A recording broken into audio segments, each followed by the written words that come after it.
to Mamamia Out Loud. It's what women are actually talking about on Monday, the 24th of November. I'm Holly Wainwright. I'm Amelia Lester. And I'm Jessie Stevens. Not Claire Stevens. No.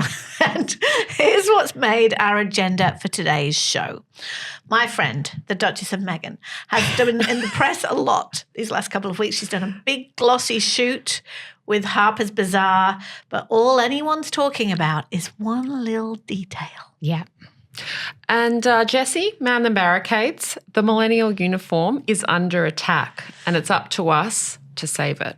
And have you guys been sensing the vibe shift? Because the man who invented the word vibe shift has invented another word. Oh, good. And apparently it sums up how we're all going to be approaching We 2026. need a vibe shift, man. Is that a job? Like just making up the words for the vibe I shift was every year? pretty impressed that he made up vibe shift. Imagine laying claim to that. Yeah, I want to do that. That's not fair. But first, Jessie Stevens. In case you missed it, hold on to your wee-wee. The new pregnancy test doesn't require you to dart to the bathroom. Oh, no peeing on a stick. No, it is called the Sally Stick, which is the world's first saliva-based pregnancy test. It can detect pregnancy with 96% accuracy from 1 day after a missed period if you follow your instructions for use. It's the first saliva-based pregnancy self-test to be approved for use in Australia. It's a swab situation. Follow the instructions. It's a bit COVID-y. I think you do like a bit of a in your cheek, swab your saliva. So you don't shove it up your nose. You don't, like, no. I mean, you could. I just don't think it would work. No. But each to their own. But that's what they find. Biggest innovation since the 1960s in at-home pregnancy tests. Apparently it takes 3 minutes. So you do a thing in 3 minutes. I want to know what we all think because I read this and went, I don't know if the wee test needs a reinvention. Of all the things in women's health that it's time to look at and evolve, I don't mind a little wee on a stick.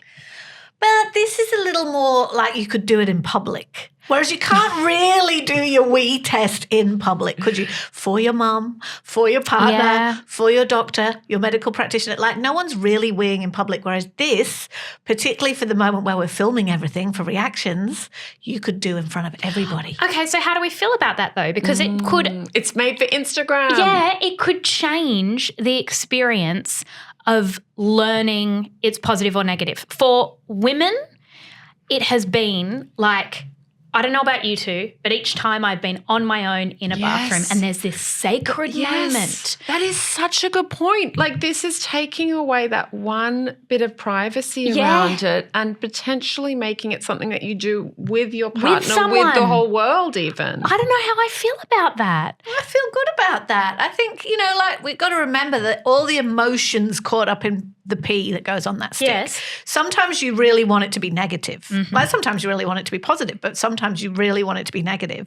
And it's lonely. Like it's lonely carrying all that angst alone. I mean, I agree with you, Jessie, that of all the things that we could fix, I'm not sure that this was one that needed fixing, but I can see the value in like dragging it out of the toilet cubicle. Yeah, and I suppose as well, it might be, I don't know, slightly more hygienic because I was thinking about how for some reason I've kept my positive pregnancy test. Have you? So beside my bedroom, like beside my bed in my bedside drawer is a now more than 3-year-old stick of urine that I plan on keeping forever. Yep. And the way you wave it in people's faces. Yeah, with little bits of splatter. Look at this. I like held Claire's when she gave it to me. Like, and you do, and you take photos of it and it's just passing around your urine. Like maybe it's a little bit more decorum. We're not as precious with spit. Yeah. We're all spitting at each other all day. Okay. Half the Mamamia office is eating KFC right now, and I swear the smell alone has me thinking that the way to add some joy to my salad would be hot chicken tenders. And honestly, why fight it? If it's crispy, golden, and makes you happy, that's not giving in. That's smart living. We don't need guilt for lunch. We need something simple, delicious, and easy. Because sometimes happiness looks a lot like a bucket of chicken. KFC FLG. Question. If someone was going to announce you every time you walked into a room, what would you want them to say? Like in the olden days, and they'd be like, this is Miss Jessie of Stevens, fine purveyor of articles and opinions on the internet. That kind of thing. I'm feeling like twin pregnancy more than halfway. I feel like I'm walking in going fee, fi, fo, fum everywhere. I just walk through my house doing like some big stops. That's how I'm introducing myself. Well, the story that is going around about our good friend Meghan, Duchess of Sussex, at the moment is that she has herself announced when she walks into a room as the Duchess of Sussex. Can you explain this to me? Because I refused. Yeah. I read a few little bits of the profile, but I just saw the headline that this is what I thought, that she demands that before she walks into a room, they say, "Welcome, introducing Meghan, the Duchess of Sussex." Is this true? Well, we don't know if that's true. Okay. But what we do know is true is that when she sat down with a journalist called Caitlin Greenridge for Harper's Bazaar, that did happen. So a bit of context, right? This has been Meg's big year of kind of shaking off the shackles of having to be a very private person. And obviously she's had her TV show and as ever is alleged, well, depending on who you listen to, either going great guns or going really badly. It's got a seasonal launch at the minute. It's all mulled wine and hot cider and candles for Christmas. And she's got a special Christmas show coming out on Netflix. So she's on the PR trail, right? Can I just say about mulled wine? Yeah, gives you the worst hangovers of your life. Really? It's not even nice. I don't like it. Well, it feels cozy, but it smells better than it tastes. Like candles, like one of her candles. And I don't want to drink those either. But anyway, but one of the things that she's done is she sat down for a big cover feature for Harper's Bazaar. It's very classy. Have you seen the shoot? You would have seen the shoot. Oh, yeah. Very black and white, very stripped back. Really interesting choices made there about where she's taking her image, but we'll get into that. Yeah, like there's very little makeup, there's very little colour, which is very on vibe for her. She's always in tasteful neutrals and kitten heels. And there's a lot of that. But the journo, so Caitlin Greenridge, as we say, she, like, as is also pretty standard for such a high-profile, big celebrity get, she does 3 different events with Megs for this profile. She goes and watches her work when she turns up at sort of a museum in LA, and there is a group of STEM students, girls who Meghan's talking to, and so she gets to watch her interact with them. Then they sit down for lunch at the Polo Lounge in Hollywood, which, Amelia, you speak American better than I do, but it's a very fancy restaurant where she says, the writer says, you go to be seen. Yes, that is true. So they sit at a very conspicuous table and have lunch. And then for the third part of the interview, they meet in New York City, over on the other side of the country. And they meet in a very fancy brownstone on the Upper East Side. Again, coded, but I guess that just means posh, right? Really posh. Really posh. And the writer says, we're in a grand brownstone on the Upper East Side that belongs to one of Meghan's friends. Is it Lily Allen?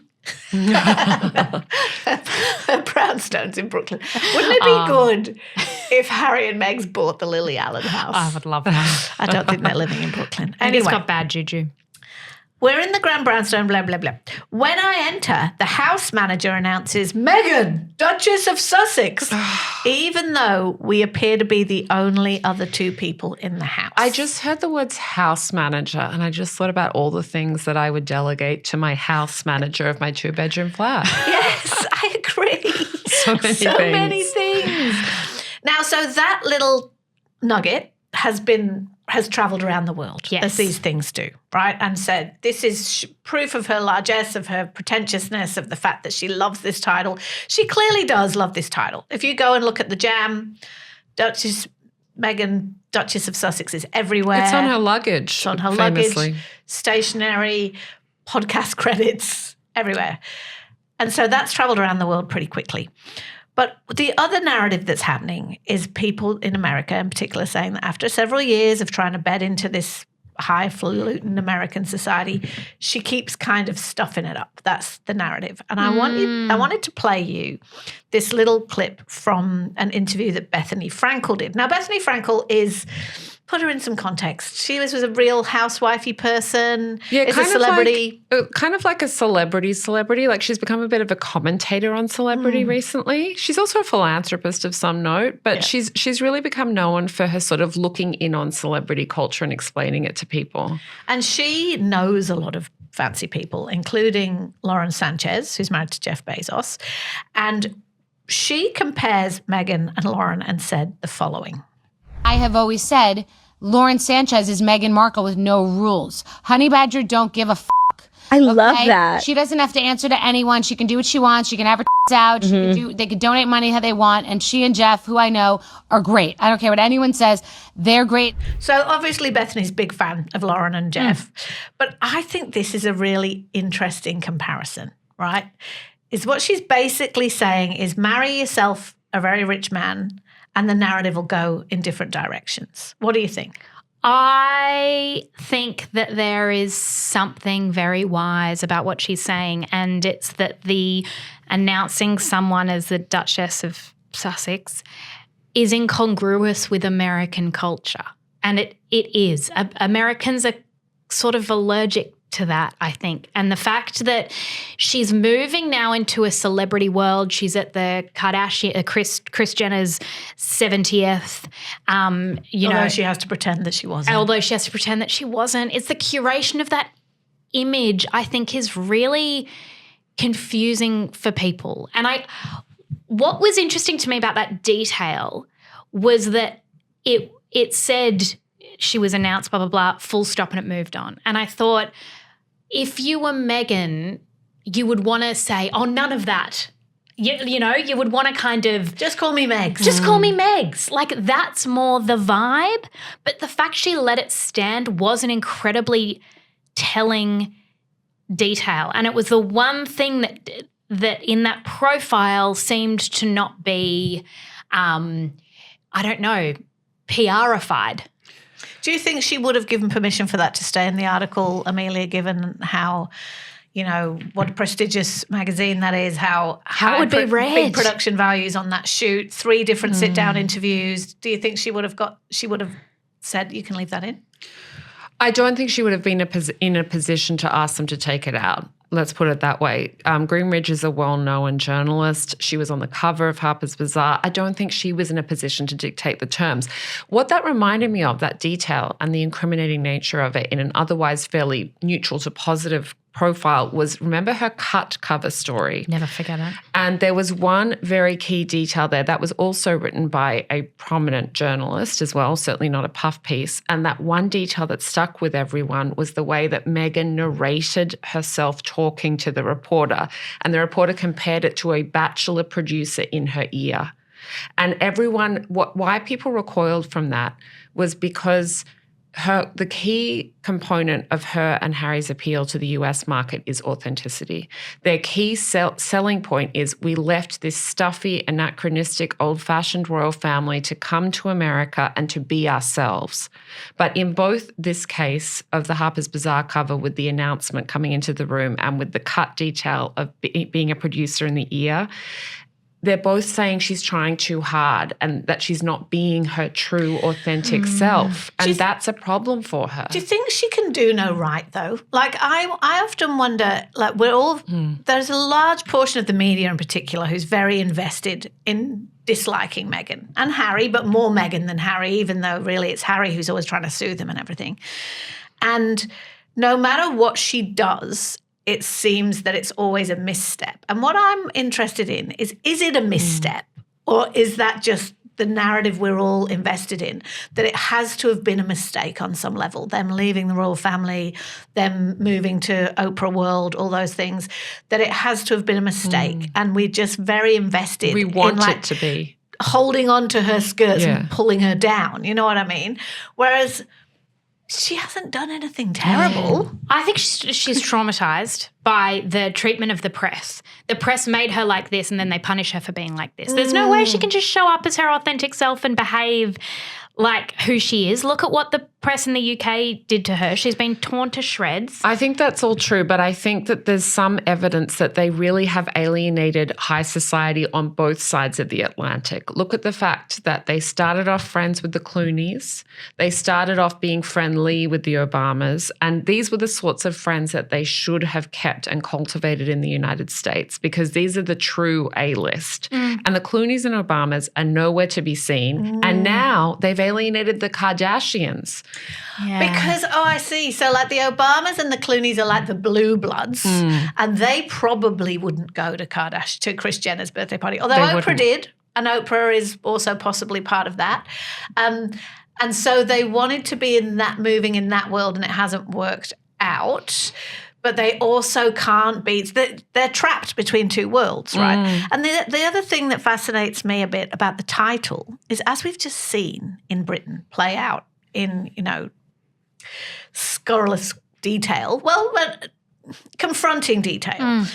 We've seen a prince be stripped of his title for abhorrent behaviour. I've always thought that it would be so cool of Harry and Meghan to step away from those titles. It would say so much to say, I'm not going to use them anymore. Like, it doesn't mean you have to renounce them entirely, but just say, I'm not going to use them. You're not going to hear about them in my podcast credits. You're not going to read them on my personal stationery. Same for him. And say, I don't want to be part of that. This is a new start for me. Why won't they do that? I don't think they get that about American culture, that it's all about the American dream. There's something inherently egalitarian in the striving, unashamed ambition of the Which US. is why I guess Frankel was making that comparison to Lauren Sanchez, because although she gets mocked for being a gold digger in inverted commas, she doesn't care. She plays to it in a way like... And she's self-made, Lauren Sanchez. Like she actually is in terms of career and the way she's lived her life. I wouldn't go that far. Well, I think she was a well-known and acclaimed journalist. Yes. But I don't think she is entirely self-made. Yeah, I suppose what I think rubs She's people... made her myth. We wouldn't be talking about her if she wasn't you're married right. to Jeff Bezos. You're right. I reckon that what rubs people about Duchess of Sussex, and that being the introduction, is that implicit in that is, do you think you're better than me? Do you think you're of a different class, a different stature? And that's never going to sit well in the US. Well, remember when she said to Gloria Steinem, they did an interview together, and she said to Gloria Steinem, we are all linked. There's no such thing as a hierarchy, which a lot of people took as a rebuke of the royal family. But you can't say that and then also want the title. Look, let's listen to this quote. Another great analysis of what's gone wrong for Meghan and Harry in America came from Tina Brown last week. Tina Brown is the famed magazine editor who was interviewed by the New York Times.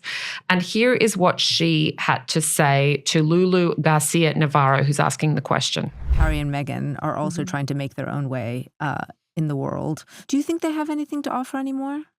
I think it's very sad what's happened to them, actually. I really do. I mean, they've just made so many mistakes. I have never seen anybody in professional life make as many mistakes, certainly as Meghan has. Isn't it interesting? Jeffrey Epstein made a few. I know. I think, Tina, that is an overstatement. Also, there is something funny about the idea that, like, I feel sorry for them. It's sad. They live in an enormous mansion on the coast of California. They have servants, beautiful children, the privacy that Harry always longed for to a point. They have business empires that are, probably doing better than most of us are. They've still got to deal with Netflix no matter what we talk about. So it is kind of funny that sometimes I think we just see what we want to see. We want to believe that this was a failure, so all the narrative has to point that way. You know what I mean? Yeah. We have an early contender for the word of 2026. Apparently... I need a word for 2026, Jessie. Oh, I've got your word. We're on the precipice of a vibe shift, and trend forecasters say that it is something called sloptimism. According to an article published in GQ last week, after nearly a decade of moral spectacle, people are rebelling against the demand to care publicly at all times. So the kind of earnest, politically motivated, highly curated world of social media. To be countercultural, and this is what the writer Catherine D says, is to refuse that spectacle. It is choosing not to turn your life into fuel for various platforms. It is opting out without announcing to your followers that you're opting out. Apparently, this is a bit of a reaction or a pendulum swing from the tradwife movement. So Ballerina Farm has been copping a bunch of criticism lately that we'll get to. But more broadly, this echoes a Substack article that was published last week, which was called "The New Cool is Not Needing to Be Seen." Okay, I feel personally attacked because on the weekend I harvested some potatoes. Yeah, Holly, I saw.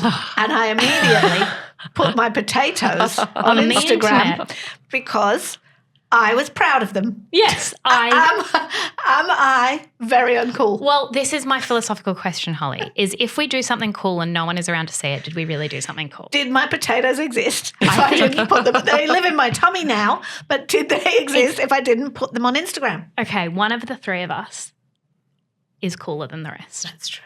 Because they knew to opt out early. Amelia. Maybe she never even opted in. I think there was a moment where I joined Facebook the night it started. Of course, That's opting in. We have covered this, but not for long. For 5 years.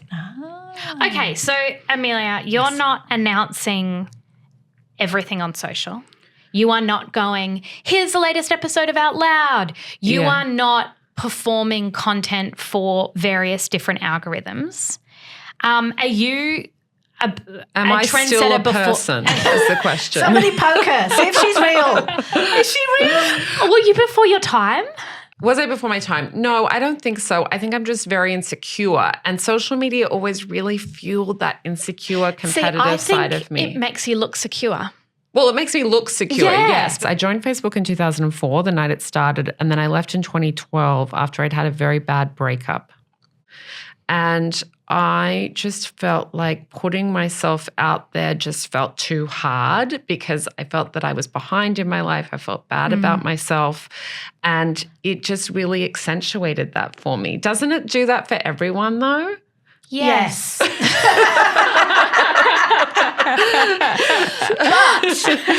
But it also can work the other way when you're happy about where things are at in your life and you're like, look at my beautiful baby, look at my great promotion, look at my potatoes. We're looking at her potatoes on the weekend going, I missed out. Oh, the one that got away. They're like, look at her digging in the dirt, fighting off worms for those spuds. But I think what we all know intuitively is that when we spend time away from our phone, so broadening this out from just social media to your phone, you feel better about stuff. So on Friday night, I did something.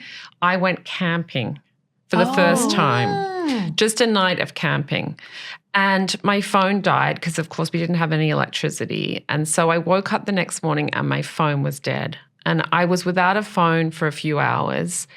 And at first I was anxious, like I sort of tried to track my emotions. At first I felt very worried that a lot of things had happened in the world and that I didn't know about them. Maybe someone was trying to reach me about something amazing and I didn't know. And there really was at first this wave of anxiety about not being connected.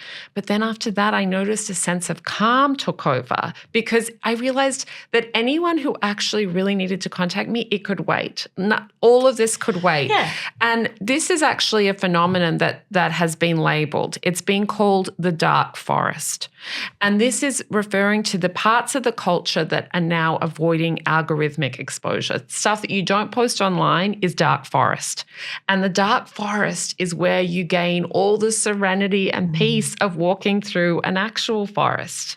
Okay, because you actually have your finger on the pulse here. There was an article in the Fin Review last month that said basically we have passed peak social media. It said that it's gone largely unnoticed, but it peaked in 2022 and it is going right down. We're all going to the dark forest. Yeah. People have just had enough. What was once like engaging and posting is now basically we go on there to scroll.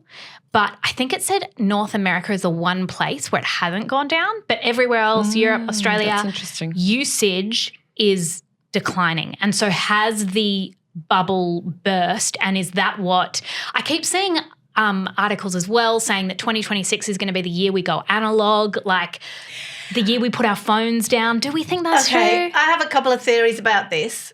And one of them is that I know lots of people who aren't on social media, but they're still on social media. Do you know what I mean? Yes. They don't post, but they partake. So they might not be on Instagram, but Instagram is still their entertainment. They might not ever post to TikTok, but TikTok is still their TV feed, and all of those things. So I think there's that, right, is part of it, is that I think that a generous read is that we've worked out what part we want that to play in our lives. And if we don't want it to have anything to do with us personally, as you say, Amelia, like I don't want to be feeling bad about my potatoes or whatever, you don't have to do that. But you can still observe other people and absorb your entertainment and news that way. So that's a mature way of dealing with it. We would call them lurkers, right? Yeah, and do lurkers. you think that the percentage of lurkers has increased recently? Yeah, very much. And I also don't think there's any sort of shade about that. I think it's so fine. I think there used to be a little bit of an idea that lurkers were somehow freeloading, like what, you're just there like taking and not giving. But I think that, we've been living a decade in this world now, and I think that people are figuring out, because we all know that what you're saying is true, Amelia, that phones are making us sick in lots of ways. So a lot of people are figuring out what role they want it to play. But the other if I have a problem, and I don't have any problem with people making smart choices about their mental health, but there are a lot of articles at the minute saying how uncool it is to share.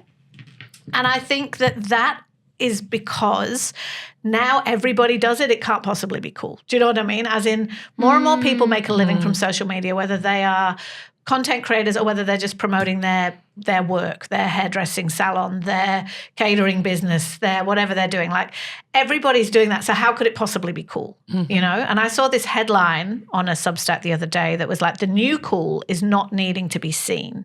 But it's also the new cool is kind of being rich enough to not have to flog yourself on social media. Because if you're selling whatever it is you make, or you're in, or you're yourself on social media, you clearly need the money. And that's never been cool. You know what I mean? So I think there's almost a little bit of snobbery about it. There's a status in, the coolest writers are not on Instagram because it's a swing to say, I don't need this to sell my books.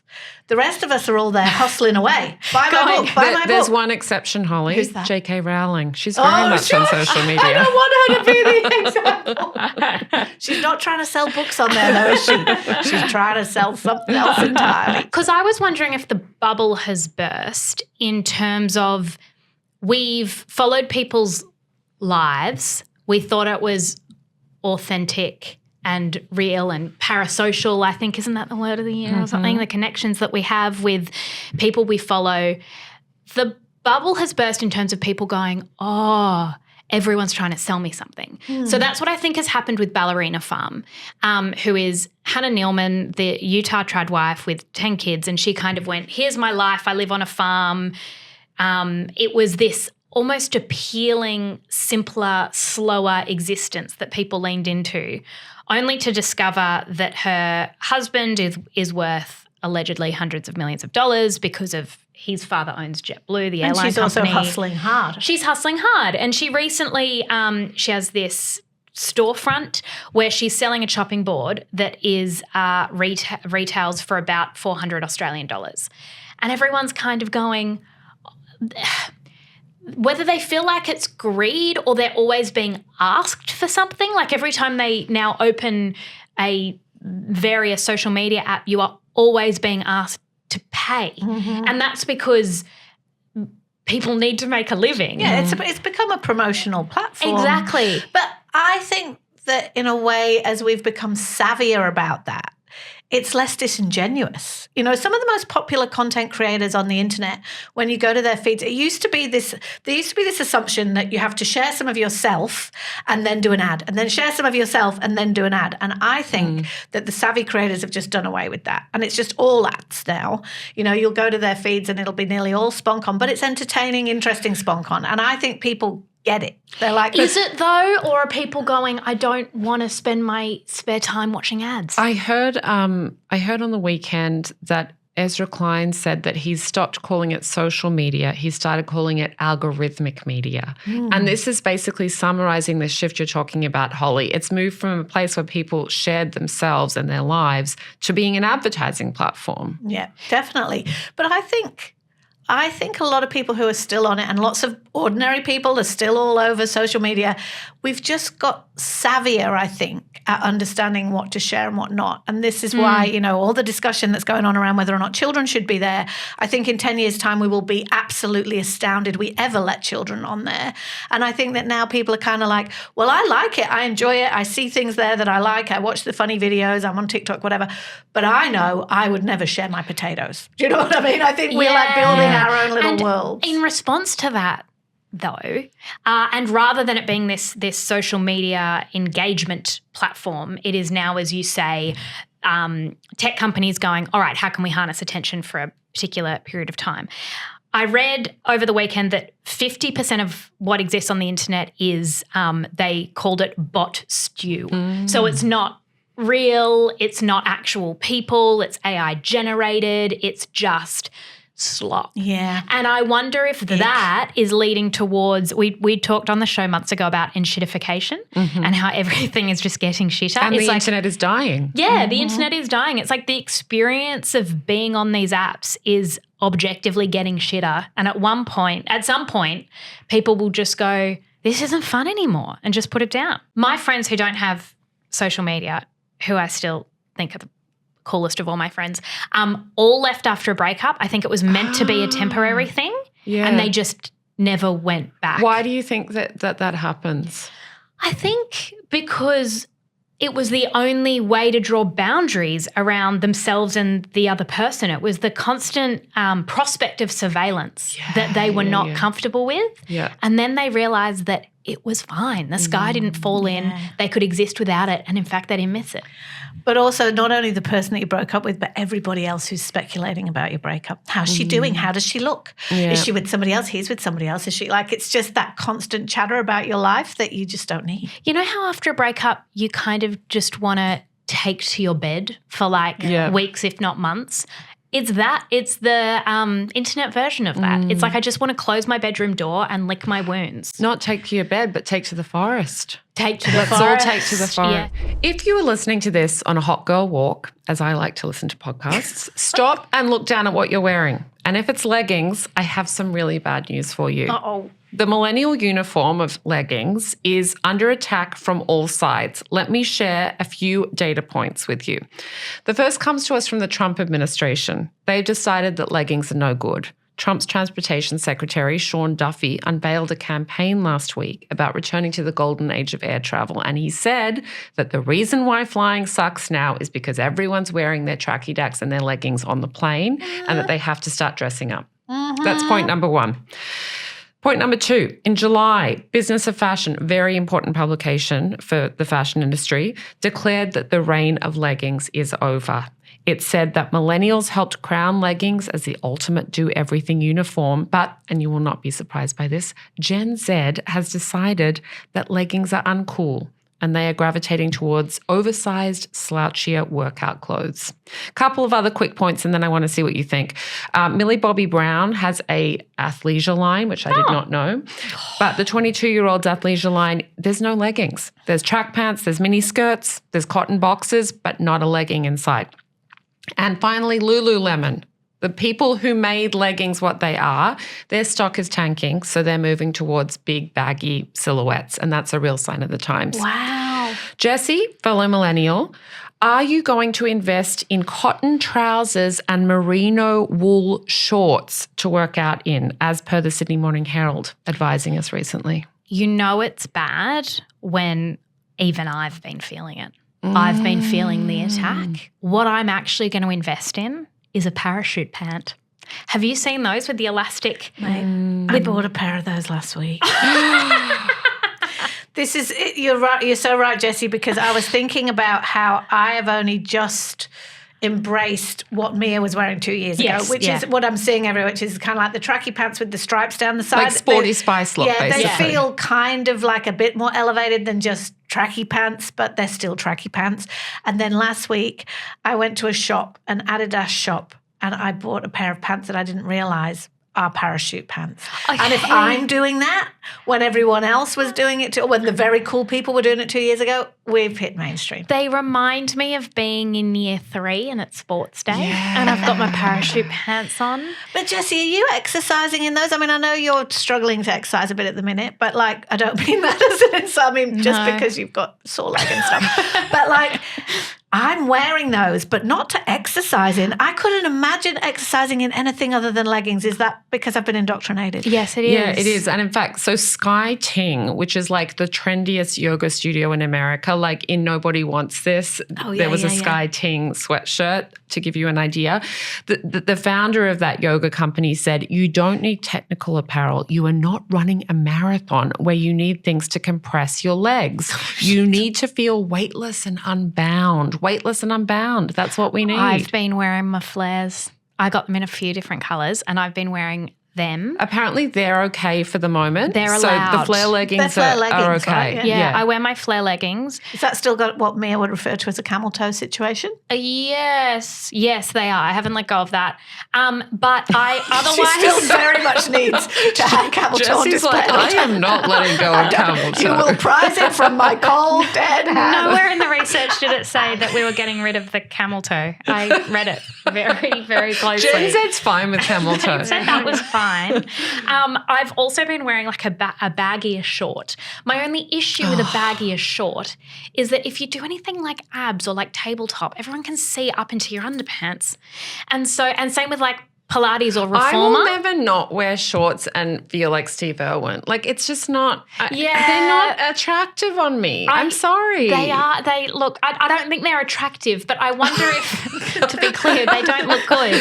But it's like Jen said, is this a body neutrality thing? Is this about this is my optimistic view on it, there was something about the like leggings with the matching sports bra with the blah. It was all this status symbol and it was all figure hugging and it was like the gym was a performance and male gazy or whatever. I wonder if this is a big middle finger to that. I think if that's we can get so excited. charitable. That is so charitable. Yeah, I don't know that I've yet. I'm still seeing body con when you're out at night. Right? In fact, that's when I'm seeing it more, is like people wearing that sort of Kim Kardashian-y, very tight things out at night. But there's no question that, say, the cool girls in our office, they all wear baggy, shapeless clothes nearly all the time. There's no judgment in that, but that's like which is really noticeable. Whereas in terms of, I think that's the look. It's androgynous. It's cool to be quite covered up, right? Yeah, or to pair baggy with tight. That's what I read in my article, that you do kind of a baggy pant and then you wear a sports bra or something. But I reckon that this is also about the death of... Are you going to wear a sports bra with your parachute pants? No, absolutely not, but I've seen it on a website. I wonder if this is also about the death of activewear, right? Because I've started to feel very uncomfortable. If I go to the gym and then I go and run my errands, I'm feeling very out of place. I don't think we're wearing our gym clothes to Westfield anymore. Which we definitely were. Well, I wasn't. I only wear leggings to exercise all around the house, but you were. Yeah, I was all the time. It was the uniform of mums. I do think we've come full circle on that because remember when leggings first appeared on the scene, a lot of people maintained that they weren't pants. In fact, one Mia Friedman had a really defiant point of view that they were not pants. And then we all decided that in fact they were pants and in fact they were the only pants. And now what I'm hearing from Gen Z in particular is this kind of disingenuous line where they say leggings aren't comfortable and that's why they're not wearing them. And I'm like, no, they're not fashionable. That's why you're not wearing them. Okay, no, Amelia, something's happened to my brain because suddenly they're not comfortable. Suddenly they're itchy. It's like this. You're going to wear your merino wool shorts I know. It's like the culture has buried its way into my brain and I've started to go, I'm itchy and I'm going to get a yeast infection. Like I haven't had a yeast infection. She's been wearing them for 2 decades. I have a slight conspiracy theory with the reason why the top US bloke is telling us all to dress up for planes. Okay. Right? Because he also said the golden age of travel starts with you, but as you said, that's the campaign. Dress up to go to the airport, help a stranger out, be in a good mood. Now that's the kind of thing you say when all your air traffic controllers are quitting on mass and the planes are grounded. Fact, and they it's are. like, which is what I hear is happening in the US. So it's like, it's not us, it's you. Put yourself in a good mood. And it's true that, it's true that people don't make an effort anymore going to getting on planes. I certainly don't. But that's because the airlines aren't making an effort with us. Well, that's true, right? Like now you're checking yourself in, you're paying extra for your bags, the machines never work. It's like no one's in a good mood getting on a plane. And so that generation of my parents who would still do put on a collared shirt and a belt and some proper shoes to get on a plane because it was an event. Now I kind of feel like the inshittification of the travel experience is reflected in how much effort we're putting into dressing for the flight. It's almost like you're saying that having air traffic controllers is important to air travel. Maybe more important than whether Jessie has camel toe or not. I think that's ridiculous. Jeans are not going to make me feel better about having my 6 a.m. flight cancelled and being sent home. Okay. I'm still pissed. But I do have a question for the two of you, which is, can I not wear leggings anymore? Like, are we back to the fact that they're not pants? Like, is it somehow obscene to wear leggings now? You are showing off, Amelia, if you're wearing your leggings out in public. You're flaunting. Like saying, look at me, my pins. You're flaunting your pins. I need to just double check. I am meant to be exercising now in baggy pants. No, Holly, we are. No, it is ridiculous. So the cool Adidas trackies, I thought they were for going out. No. They were for going to the gym. Yes, and even like cotton tracksuit pants. Don't they get caught in stuff? I get dragged in the mud when I go for a walk. This is what the fashion people are saying is, hang on, like, I'm sorry, but you're not professional ballerinas. Okay, you know what? You can wear slightly baggy pants, Holly. This reminds me of an article I read last week by one Plum Sykes. Oh, she's I'm sorry for the P popping just there, but it's a very hard name to say without popping. I won't say her first name again. Sykes is a British aristocrat. She is a fashion guru. And she wrote this fascinating piece on Substack about what to wear if you were invited to an English country manor for the weekend. Because that happens all the time. Because I'm always batting off those invites. And she had some really counterintuitive advice from the English upper class for us. And she said that Americans always show up in jeans. And she says that's a disaster. Because if you're going out in the fields on your fox hunts or whatever in jeans and jeans get wet, like denim is obviously a nightmare. Yeah. So denim is a no-go. She said that the reason why the Queen always wore tweed skirt suits is because that's just tremendously practical for the great outdoors, because tweed dries really quickly. It's kind of like weirdly water repellent, as I've discovered in the past when I've worn tweed in rain. And also, when have you ever worn tweed in rain? I have a tweed coat that I bought at a Brooklyn flea market for $20 and it's amazing and it really is great in rain. And also the skirt is good because it doesn't drag on the ground. So what I'm saying is maybe we should all be wearing a tweed skirt suit to work out in. What shoes do I wear with my tweed skirt? Yoga. I'm going to wear a tweed skirt and tan with my with your all for one runners or whatever you laugh now. Check back with you next year, Holly. On the reformer machine. Guys, on the subject of fashion, I need a quick rant because as we all know, Black Friday is either approaching, imminent, just happened. I feel like we've been living through it for some time. There was never a time it wasn't Black Friday. There's never a time I've been wanting to put my phone down more and just like, beep by me. Well, I think that the world's telling me that I need to buy something. And the thing that's on my mind is I need a new bag. So I've been looking and I've been doing my secondhand thing, but I did walk around the shops on the weekend to look for a new bag to see what kind of bag I wanted. And this is because I have come to the conclusion that tote bags are a patriarchal conspiracy. I found myself in a car park on the weekend looking for my car keys for the 1,000th, millionth time. Takes me 3-4 minutes every time to try and find that and my phone and my blah. Were you wearing leggings? You were, weren't you? No, I was wearing my flares. Your flared leggings. Yeah, my flared leggings. And I was searching through and I went, while women, all the time we are spending sifting through what I'm going to refer to as a bucket of shit that we carry around with us, men are making deals. No, disagree. They're going buy, sell. You're wrong. When did we all agree that a tote bag was a functional item? Can I tell you that what men have is not better? Their version of a tote bag is putting things in pockets and then they always fall out and they always lose things and they never have the right things in their pockets. And they have bulky lines. We have a better option than they do. Yeah, they got bulky lines. And this is the biggest issue with, you know what, that's why I like my parachute pants. Yeah. Is because it'll have a bloody pocket. Whereas all my other things, I'm going, I can't find anything. You know what else has pockets? A tweed skirt suit. All roads lead to a tweed skirt suit being the answer. Well, you never saw the Queen with a tote bag. You didn't. But She would didn't never need to carry keys. Jessie, I want to throw another thing at you, which is going to blow your mind. Crossbody bag. I'm This is what sorry, I need. You're not going to go back once you go to crossbody bag. You do feel like a mum, and it's because you are a mum. Yes. But it is very practical. I think I read some headline that they're out as well, Amelia. That's right. They're getting rid of that as well.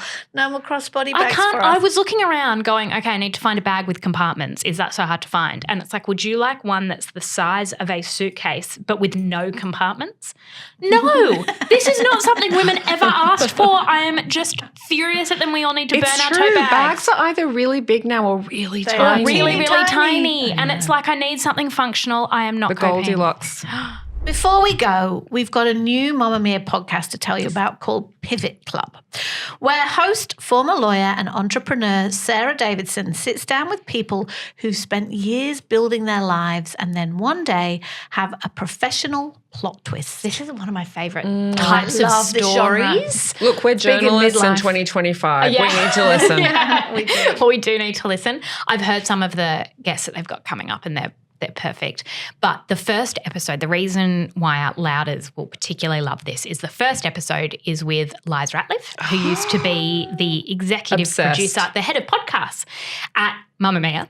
And then she She was the original No Filter producer. She was. She was. Exactly. Top of her game, top of her industry, and she has retrained. I'm not going to tell you what she's retrained in. I'm not going to tell you what the pivot was, but she has totally changed what her day-to-day, what her next 5-10 years are going to look like. It's really inspiring, and I just love hearing people talk about how at any stage, at any age, you can just go, I'm going to do something entirely different. Friends, this has been fun, but we are done for our Monday. We are going to be back in everybody's ears tomorrow because we never sleep. Jessie never sleeps. Thank I you. don't know if Claire Stevens sleeps. Probably. And thank you for watching us on YouTube. You can like, you can subscribe, and we'd love to hear from you. Leave a comment below. Bye.